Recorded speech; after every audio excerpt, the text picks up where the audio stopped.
Aujourd'hui, je vais te présenter sûrement la meilleure webcam pour streamer avec un petit budget. Je te parle bien évidemment de la Anker PowerConf C200. C'est une petite webcam capable de filmer en 2K avec une très bonne qualité. Mais ce que je vous propose juste avant, c'est de voir ce qu'il y a dans la boîte. On peut déjà voir que le packaging est soigné, la boîte est belle avec des reflets brillants. Nous avons un papier cartonné avec le logiciel à télécharger et le manuel d'utilisation. Par contre, l'emballage interne fait vraiment plastique bas de gamme, mais d'un côté, ce plastique a juste pour but de maintenir la webcam dans l'emballage, donc ce n'est pas très grave. Alors dans l'un des deux emplacements, il y a le câble USB. C'est un câble USB type A vers USB type C.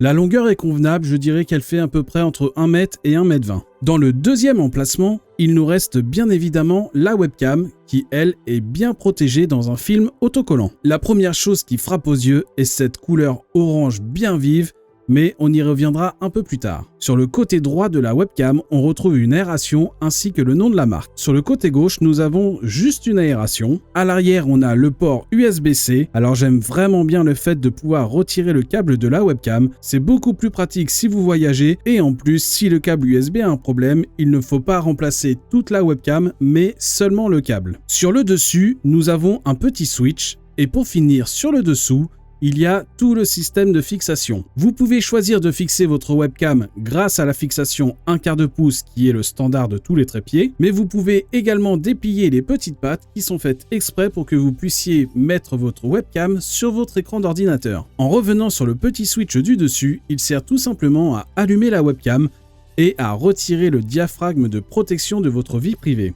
En effet, une fois que vous ouvrez ce diaphragme, la webcam s'allume et sitôt que vous le refermez, la webcam s'éteint. Alors comme vous pouvez le voir, ma caméra est éteinte et sitôt que j'ouvre le diaphragme, ma caméra s'allume et j'ai un petit voyant blanc qui m'indique bien que ma webcam est en train de filmer. Sitôt que je referme le diaphragme, la webcam s'éteint et le voyant blanc également. Donc là, on a bien l'indication comme quoi que la caméra ne filme plus. Au niveau du poids, elle pèse 84 grammes, ce qui en fait vraiment une webcam parfaite si vous voyagez beaucoup. Non seulement le poids est très léger, mais en plus avec ses dimensions, vous pouvez la mettre où vous voulez dans votre valise. En effet, elle mesure seulement 5,5 cm de long, 4 cm de large et 5 cm de hauteur. C'est un très petit gabarit, mais elle se débrouille comme une reine. Concernant ses caractéristiques techniques, elle peut filmer en 720p, en 1080p ou en 2K, le tout à 30 fps, ce qui est largement suffisant si vous faites du streaming. Elle dispose d'un autofocus allant de 15 cm à 3 mètres et possède 2 micros stéréo, mais je vous conseille fortement d'avoir un micro à côté, vous allez voir tout à l'heure. Et pour finir, cette C200 a 3 angles de vision différents. Elle dispose d'un grand angle à 95 degrés, un angle un peu plus resserré à 78 degrés, et enfin, un zoom à 65 degrés. Jusqu'à présent, je me filmais avec cette caméra qui est un Samsung Galaxy Camera 2 qui date de 2014. Alors il était très bien au début pour commencer, mais c'est vrai que maintenant il commence à dater et on le ressent également grandement sur la qualité. Pourtant c'est un vrai appareil photo, mais par contre au niveau de la vidéo c'est vrai que c'est un petit peu compliqué. Dorénavant je me filme avec cette caméra, donc la C200. Je trouve que c'est quand même beaucoup mieux même si ça reste une webcam. Je n'ai pas encore les moyens de m'acheter une caméra à 300, 400, 600, 700 euros. Donc une webcam pour le moment ça fera très bien l'affaire. Alors de base lorsque vous achetez cette webcam, la qualité de la vidéo est telle que vous la voyez actuellement. Vous voyez qu'elle prend énormément la lumière, elle est vraiment très sensible. Et c'est pour ça qu'il faut faire quelques réglages pour avoir une qualité convenable. Donc pour améliorer la qualité de votre webcam, il faut tout simplement télécharger le logiciel Ankerwork directement sur leur site et vous allez tomber ici comme ça sur cette page. Alors normalement ici à l'emplacement de ma souris, il y a le rendu de votre webcam, mais moi pour l'instant je ne l'ai pas étant donné que c'est OBS qui l'utilise, ce qui fait que du coup je ne peux pas dupliquer 2 fois l'image. Donc normalement je devrais avoir ici l'image. Et pour faire les réglages, c'est bien mieux, mais là, en l'occurrence, j'enregistre et je ne peux pas le faire. Vous allez ici, là, dans les propriétés de l'image, et là, vous voyez que vous avez tout un tas de réglages. Donc là, ça, c'est vraiment les réglages de base. Et déjà, ce que vous pouvez faire, c'est cliquer tout simplement ici sur cette coche. Ça va vous régler la luminosité automatiquement de votre webcam et ça sera beaucoup mieux. Donc ça, c'est si vous utilisez votre webcam hors logiciel comme OBS ou quoi que ce soit. Si vous voulez utiliser votre webcam juste pour faire des conférences, utilisez ce paramètre et au moins la luminosité sera bien mieux. Donc vous cliquez dessus Et là, du coup, regardez, on va revenir sur OBS pour voir ce que ça donne. Et vous voyez que là, déjà, la luminosité est beaucoup mieux gérée. Il y a beaucoup moins de blanc qui est cramé à l'image. Donc, c'est franchement très bien de faire ça. Ensuite, vous pouvez gérer vous-même la luminosité, la netteté, la saturation, le contraste. Vous pouvez également mettre l'autofocus. Donc là, si vous faites comme ceci, le focus de votre webcam va se faire automatiquement. Donc là, je viens de cliquer dessus et la webcam fait le focus sur ma tête. Par contre, si j'approche ma main, hop, instantanément, la webcam va faire un focus sur ma main. Et comme je vous l'ai dit pendant l'unboxing, l'autofocus est géré de 15 cm jusqu'à 3 mètres. Donc vous avez vraiment une très grande plage pour vous mettre comme vous voulez devant votre caméra. Alors personnellement, je me sers de cette webcam uniquement pour enregistrer des vidéos. Donc je gère tout par OBS. Ce qui fait que là, moi, je décoche ici. Je décoche également l'autofocus. Et ici, je me mets à 55 en luminosité et à 56 en contraste. C'est tout ce que je change. Et après, tout se fait sur OBS. Alors, nous voici sur OBS. Donc là, comme vous voyez, j'ai tout retiré les réglages. C'est redevenu vraiment très lumineux. C'est vraiment pas regardable du tout. Donc là, en fait, on va tout simplement aller dans les propriétés de la webcam. Donc, vous créez votre scène. Donc là, moi, j'ai créé ma scène exprès pour ma webcam. J'ai mis ma source de la webcam. Et ensuite, je vais dans propriétés. Une fois dans propriétés, je vais dans configurer la vidéo. Et maintenant, ici, j'ai accès à tous les réglages. Donc là, vous voyez, la luminosité, c'est bien les réglages que j'ai mis dans Anchorworks. J'ai bien mis 55 en luminosité et j'ai également mis 56 en contraste. Donc là, on est vraiment très bon. Maintenant, ici, dans le contrôle de la caméra, c'est tout ce qui est, vous voyez, le zoom, la concentration. Alors, la concentration, c'est l'autofocus, tout simplement. Et l'exposition. Donc là, nous, le principal problème qu'on a, c'est vraiment l'exposition. On est trop surexposé. Alors, vous pouvez également mettre les réglages en automatique sur OBS. Ça fonctionne très bien également. Vous voyez, ça fait le réglage.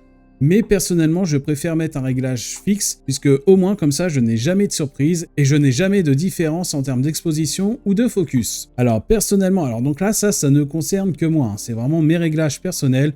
Vous, il faut faire les vôtres par rapport à votre situation, à votre environnement. Alors là, moi, personnellement, la concentration, donc le focus, je le mets à 480. Donc 480, je trouve que c'est très bien pour avoir un focus assez net sur mon visage. Et l'exposition, je vais la descendre entre -7 et -8. Ça dépend de la lumière que j'ai. Donc là, aujourd'hui, je tourne dans mon salon, donc ce n'est pas du tout les mêmes conditions de tournage que dans mon studio où je tourne habituellement. Donc là, heureusement, j'ai un retour pour voir ce que ça donne. Je vais mettre -7, voire -8. Regardez, déjà, -7, c'est beaucoup mieux. Et -8, vous voyez que c'est peut-être un peu trop sombre. Donc là, actuellement, je vais mettre -7 et là, je ne mets pas en automatique. Comme ça, je vais garder les réglages tout au long de la vidéo. Je fais appliquer OK et là, comme ça, regardez, c'est déjà beaucoup mieux. Sauf que maintenant, vous voyez que je trouve que je suis un petit peu palo, les couleurs sont un peu palotes. Donc là, maintenant, je vais mettre un filtre juste ici. Alors là, ici, ce sont mes filtres pour le fond vert dans mon studio. Mais là, j'en ai pas besoin étant donné que je filme vraiment mon vrai décor qui est mon salon. Mais par contre, je vais juste faire une petite correction des couleurs en ajoutant un petit peu de saturation. Donc là, quand je le mets, hop, regardez, les couleurs sont tout de suite beaucoup plus belles, beaucoup plus chaleureuses. Donc là, voilà, vous voyez, ça demande vraiment pas grand-chose comme réglage. Et pourtant, on a quand même un résultat qui est très satisfaisant. Surtout que là, on est vraiment en grand écran juste avec la qualité de la webcam. Donc, il peut y avoir un petit peu de grain, voire quelques pixels, mais c'est normal, ça reste une webcam. Par contre, lorsque vous enregistrez vos vidéos ou que vous voulez streamer, et bien là, par contre, vous réduisez grandement la taille de la caméra. En général, vous diminuez la taille de votre caméra à peu près de ce style-là. Donc là, il y a beaucoup de noir autour de moi, mais de toute façon, à la place, ça sera ce que vous streamez ou ce que vous enregistrez. Mais là, vous pouvez voir qu'avec cette dimension, la caméra est vraiment parfaite. On ne voit absolument rien, c'est super net et ça fonctionne très bien. Je voulais juste vous mettre une comparaison avec la webcam que j'ai actuellement, la PowerConf C200 ici, et l'ancienne caméra que j'utilisais jusque-là, la Galaxy Camera 2 qui est juste là. Et vous pouvez voir justement la différence entre les deux.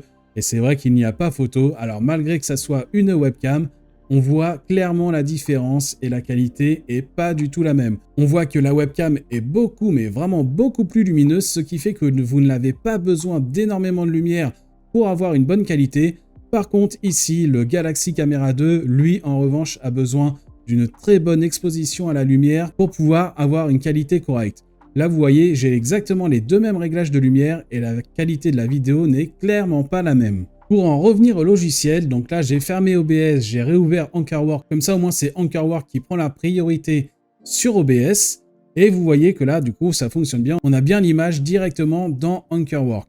Donc là effectivement ici du coup dans Anchorwork il ne prend pas les réglages d'OBS. Donc ce sont les réglages de base de la caméra et on voit à nouveau bien que l'image est surexposée. Donc si vous voulez faire un réglage directement sur votre caméra, on fait comme tout à l'heure.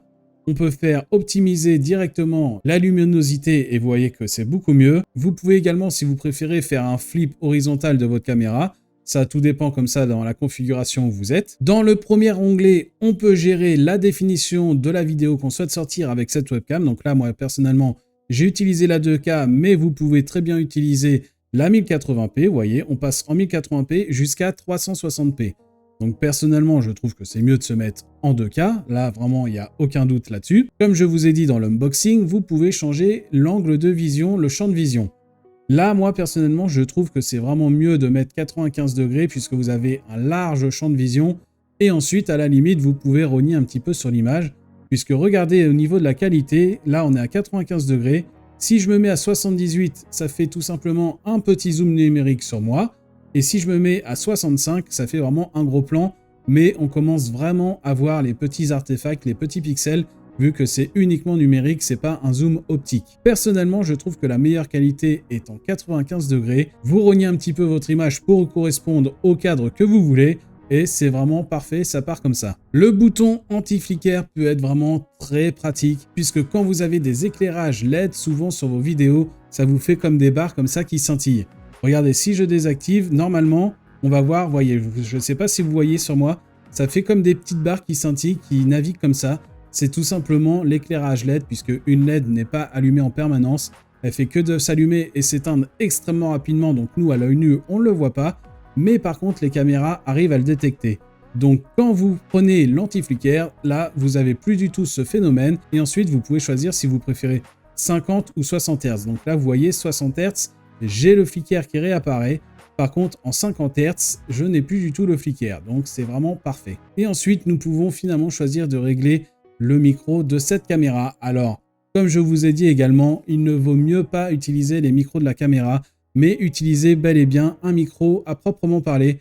Puisque sinon, si vous utilisez les micros de la caméra, vous allez vous retrouver avec ce son-là. Donc vous voyez, c'est pas du tout pareil. C'est vraiment un son qui est très saturé, très aigu. Il n'y a pas du tout de basse. Mais vous pouvez quand même choisir. Alors là, vous pouvez choisir si le micro capte à 360. Donc vraiment omnidirectionnel, il capte tous les sons de la pièce. Et après, vous pouvez choisir également de le mettre en 90 degrés. Donc là, ça vous fait un angle qui ne comprend normalement que vous et il va éviter de capter les sons derrière. Mais comme vous pouvez le voir, le son n'est vraiment pas agréable à l'écoute. Et maintenant qu'on est retourné sur un vrai micro, là, vous pouvez vraiment comprendre la différence et l'intérêt d'avoir un micro et de ne pas utiliser celui de la webcam. Et pour finir, nous allons parler prix. Donc concernant le prix de cette webcam, il est affiché à 60 € sur Amazon. Alors personnellement, je ne l'ai pas payé 60 €, je l'ai payé 48 € sur Amazon puisque j'ai bénéficié, comme vous pouvez le voir également ici, d'un coupon de 20% de réduction, ce qui fait que je l'ai payé 48 €.